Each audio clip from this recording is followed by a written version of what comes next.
Assalamualaikum warahmatullahi wabarakatuh. Kita memasuki materi bab 2, yaitu tentang struktur dan fungsi jaringan tumbuhan.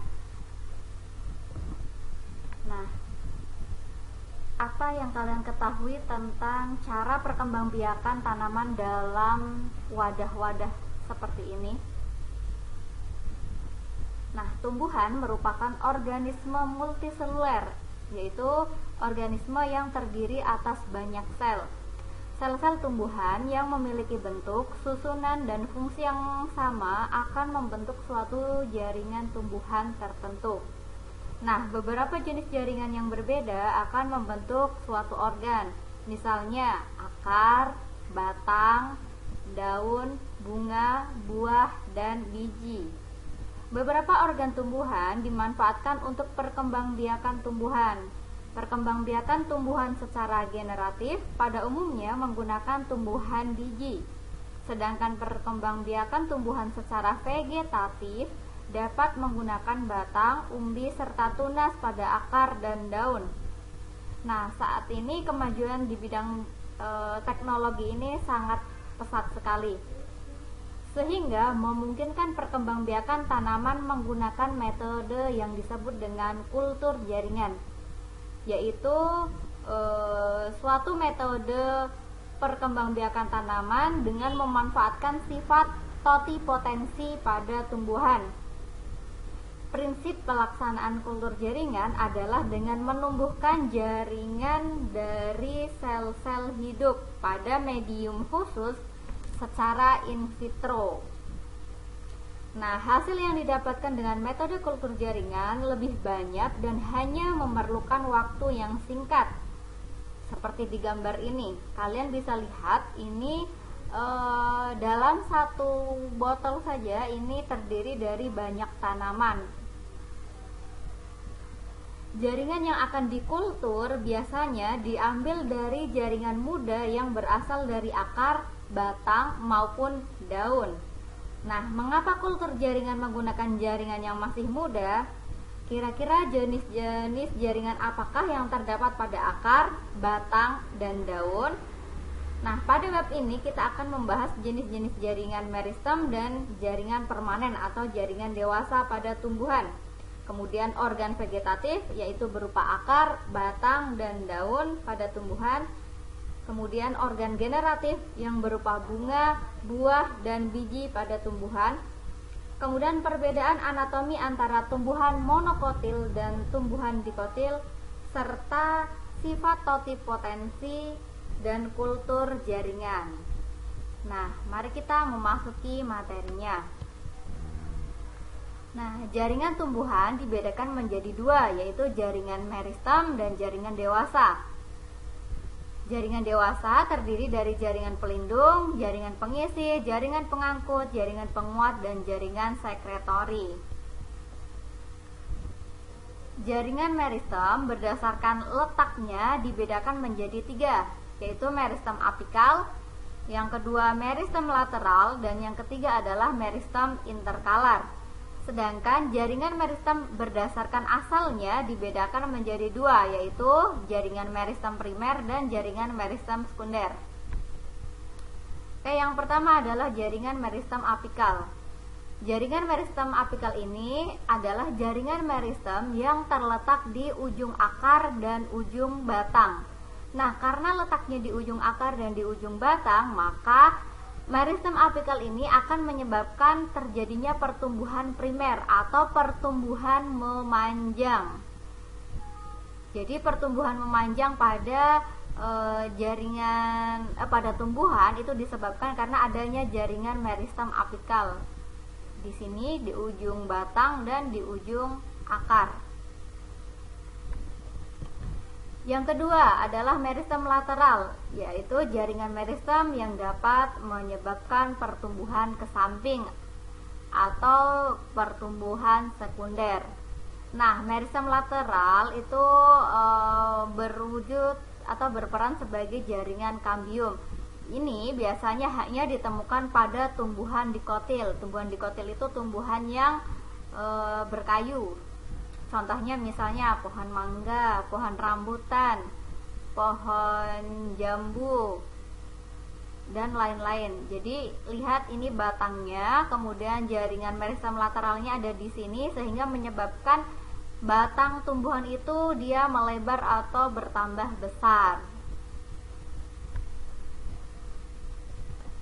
Yang ketiga adalah jaringan meristem interkalar, yaitu jaringan meristem yang terletak di antara jaringan meristem primer dan jaringan dewasa.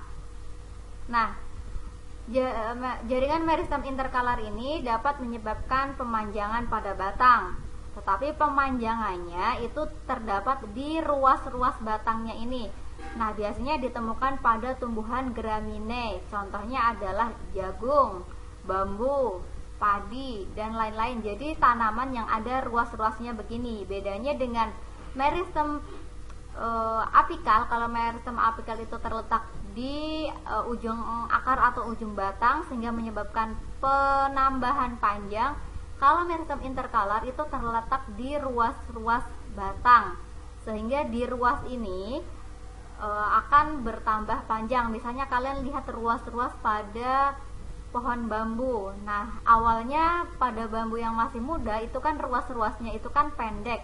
Lama-kelamaan jarak antara ruas yang satu ke ruas yang lain itu kan semakin panjang seperti ini. Nah, itu disebabkan karena adanya aktivitas jaringan meristem interkalar yang menyebabkan terjadinya proses pemanjangan.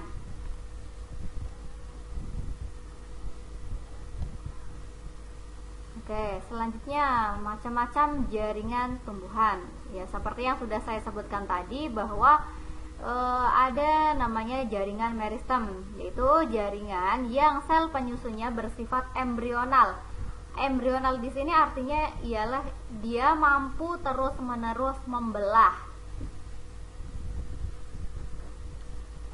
Nah, ciri-ciri dari jaringan meristem yang pertama adalah bersifat embrional atau sel-selnya selalu membelah. Yang kedua, bentuk dan ukuran sel itu sama. Yang ketiga, kaya akan protoplasma atau cairan sel. Yang keempat, dinding selnya itu tipis karena selnya masih aktif membelah ya. Yang kelima, isi sel tidak mengandung kristal dan tidak mengandung cadangan makanan. Yang keenam, vakuola atau rongga sel belum ada atau sangat kecil. Nah, jaringan meristem berdasarkan asalnya dibedakan menjadi dua, yaitu jaringan meristem primer dan jaringan meristem sekunder. Jaringan meristem primer itu adalah jaringan meristem yang menyebabkan pertumbuhan memanjang. Sedangkan jaringan meristem sekunder adalah jaringan meristem yang menyebabkan pertumbuhan menjadi melebar. Nah, jaringan meristem primer ini berasal langsung dari sel-sel yang bersifat embrional. Contohnya adalah jaringan meristem yang terletak di ujung akar dan di ujung batang, yang biasa disebut dengan jaringan meristem apikal. Jaringan meristem primer akan menyebabkan terjadinya pertumbuhan primer, yaitu pertumbuhan memanjang.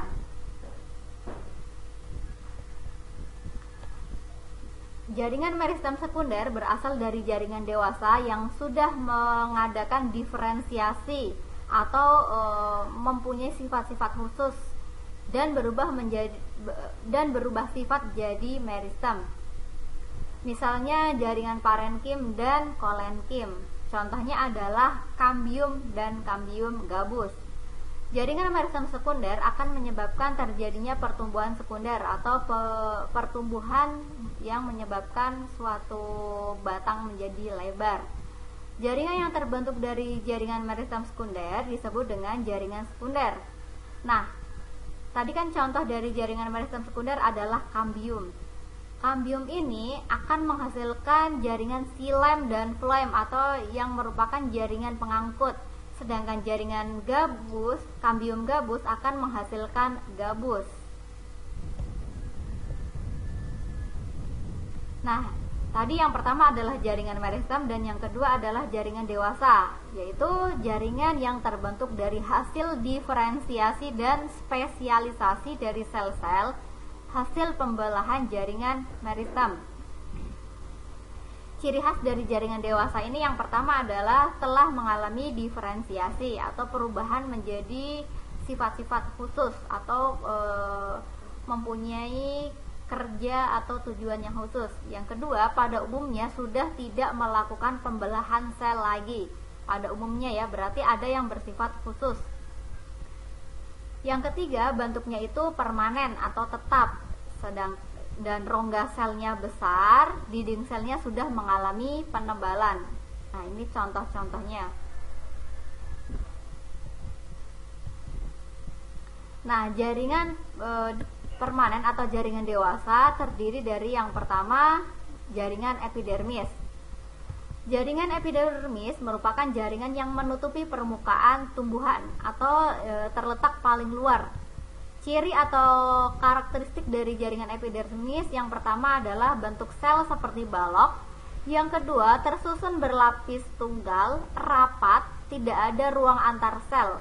Jadi dia hanya selapis saja, tetapi dia tersusun rapat dan tidak terdapat celah ruang antar sel. Kemudian pada jaringan epidermis ini tidak memiliki klorofil atau zat hijau daun. Selanjutnya jaringan epidermis ini mengalami modifikasi sesuai dengan letak dan fungsinya. Contohnya yaitu dia mengalami modifikasi menjadi yang namanya stomata.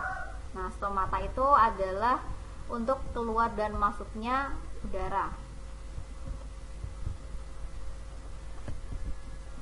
Nah, sel-sel epidermis dapat berkembang menjadi alat-alat tambahan yang kita sebut dengan derivat epidermis. Misalnya tadi stomata, kemudian trikoma, sel kipas, sistolit, sel silika, dan sel gabus.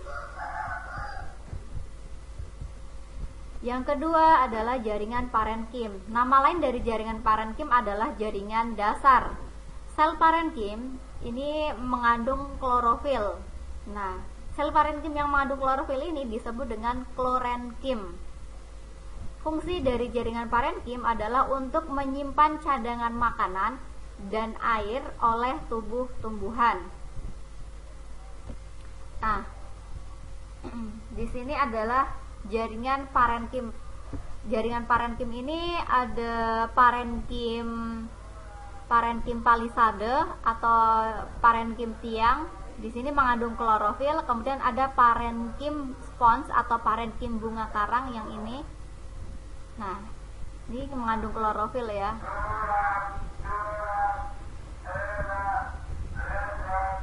Yang ketiga adalah jaringan penguat. Seperti namanya, jaringan penguat ini berfungsi untuk menguatkan bagian tubuh tumbuhan. Nama lainnya jaringan penguat ini yaitu stereon. Stereon ini terdiri dari kolenkim dan sklerenkim. Jadi beda kalau yang tadi jaringan parenkim itu adalah klorenkim, kalau yang ini kolenkim dan sklerenkim. Nah, jaringan kolenkim itu ciri-cirinya struktur selnya itu hampir sama dengan parenkim, kemudian berfungsi sebagai penguat tumbuhan muda dan tumbuhan herba. Nah, selnya berbentuk bulat karena terjadi penebalan selulosa pada bagian dinding selnya. Nah, seperti ini, terjadi penebalan sehingga selnya berbentuk bulat. Nah, selnya ini bersifat hidup, artinya dia masih melaksanakan fungsi atau aktivitas sel. Kemudian tidak terdapat ruang antar sel, jadi jaraknya itu sangat padat sehingga tidak terdapat ruang antar sel. Kemudian dinding sel terdiri dari selulosa dan pektin susunannya. Yang kedua adalah jaringan sklerenkim, jaringan penyokong yang sangat keras. Ciri-cirinya dinding selnya itu tebal, keras, dan memiliki noktah. Nah, sklerenkim ini tersusun dari sel-sel mati. Kemudian susunan selnya itu padat sehingga tidak terdapat ruang antar sel. Kemudian dinding selnya mengandung selulosa dan lignin. Nah, ini yang pinggir-pinggir ini. Nah, karena tadi terdiri dari sel mati, maka tidak terdapat organel sel di dalamnya, maka hanya terdapat yang namanya lumen saja atau bagian kosong. Yang keempat dari jaringan dewasa adalah jaringan pengangkut. Jaringan pengangkut ini terdiri dari jaringan xilem dan jaringan floem. Jaringan xilem berfungsi untuk menyalurkan air dan mineral dari akar ke daun. Jaringan xilem ini mengandung sel-sel parenkim dan serabut xilem yang fungsinya seperti pada serabut floem. Nah, di sini jaringan xilem. Yang kedua dari jaringan pengangkut adalah jaringan floem. Jaringan floem berfungsi untuk menyalurkan zat makanan hasil fotosintesis dari daun ke seluruh bagian tumbuhan. Nah, di antara pembuluh floem terdapat jaringan parenkim yang disebut dengan parenkima floem. Nah, ini adalah gambar dari jaringan floem yang terdapat pada batang jagung. Yang kelima adalah jaringan gabus. Jaringan gabus ini berfungsi sebagai pelindung, menggantikan jaringan epidermis yang sudah mengalami kerusakan. Nah, jaringan gabus ini dibentuk dari kambium gabus atau velogen. Velogen akan membentuk velum keluar dan veloderm ke dalam.